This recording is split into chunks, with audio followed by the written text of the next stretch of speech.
ตอนรับท่านผู้ชมเข้าสู่ระยะที่2ของข่าวเศร้าอรุณวันใหม่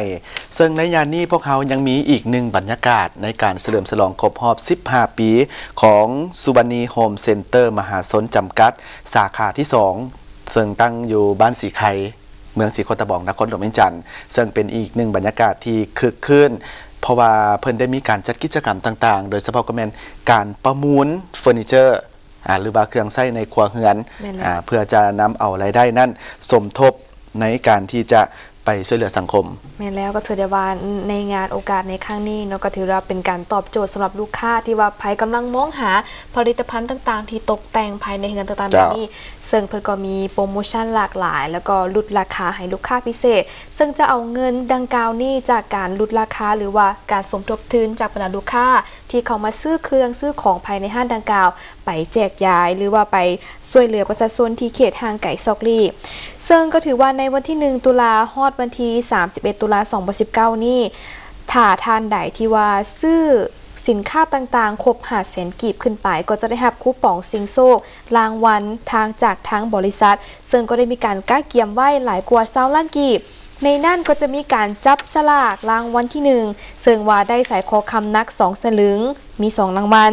รางวัลที่2มี3 รางวัลก็คือ Samsung Galaxy A Sound รางวัลที่3พัดลมติดฝามี3 รางวัลและก็รางวัลอื่นๆนอกจากนั้นแล้วเพิ่นบอกว่าในเฉพาะวันที่25-27 ตุลา2019นี้ทางบริษัทจะมีกิจกรรม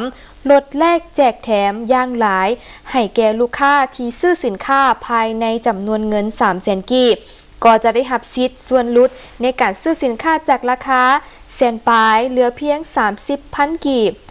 กิจกรรมการขายสินค้าในราคาถูกที่สุดก็จะมีการเล่นเกมโชว์หรือว่าซื้อสินค้าในระยะของนาทีทองก็คือผลิตภัณฑ์ยาแนวที่ใช้เป็นยาปูกะโล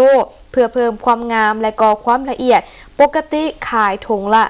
12,000 กีบแต่ว่าสำหรับนาทีทองเพื่อจะจัดเพียงถุงหนึ่ง500 กีบถือว่าเป็นกิจกรรมดีๆเพื่อขึ้นกำไรให้แก่ลูกค้าเนื่องในโอกาสที่เฉลิมฉลองครบรอบ15 ปีของการสั่งตั้งสาขาที่2สีไข่บริษัทสุวรรณีโฮมเซ็นเตอร์มหาชนจำกัดก็ถือว่าได้จัดกิจกรรมพิเศษในแต่ละมื้อนับตั้งแต่วันที่25 ตุลาไปจนถึงวันที่27 ตุลา2019นี่ก็ภายในงานดังกล่าวนั้นนอกจากจะมีการลดแลกสำหรับผลิตภัณฑ์ต่างๆแล้วก็ยังมีการประมูลผลิตภัณฑ์คือเป็นเคาน์เตอร์หรือว่าโต๊ะอ่างล้างหน้าพร้อมกับแวงแยงเป็นสุดเลยประดับประดาอยู่ในห้องน้ำปกติราคา2 ล้านกว่ากีบแต่ว่ามาประมูลในราคาเริ่มต้นที่ 150,000 กีบถ้าผู้ใดให้การประมูลสูงสุดก็จะเป็นเจ้าของเคาน์เตอร์ราคาที่ประมูลสูงสุดได้ก็คือ 690,000 กีบถือว่าเป็นราคาที่สุดคุ้มนั่นเองถือว่าเป็นอีกหนึ่งบรรยากาศในการเฉลิมฉลองครบรอบ15 ปีของสุวรรณีโฮมเซ็นเตอร์ที่ได้มีการอยู่คู่กับสังคมโดยเฉพาะก็แมนท่านใดที่กำลังเบิ่งหาเครื่องตกแต่งภายในเฮือนสามารถไปได้นะบอนนี่บอนเดียวเท่านั้นส้มได้เคารพจากนี้ไปพักกันก่อนและอีกจักหน่อยกลับมาติดตามรับชมข่าวต่างประเทศพร้อมด้วยข่าวกีฬา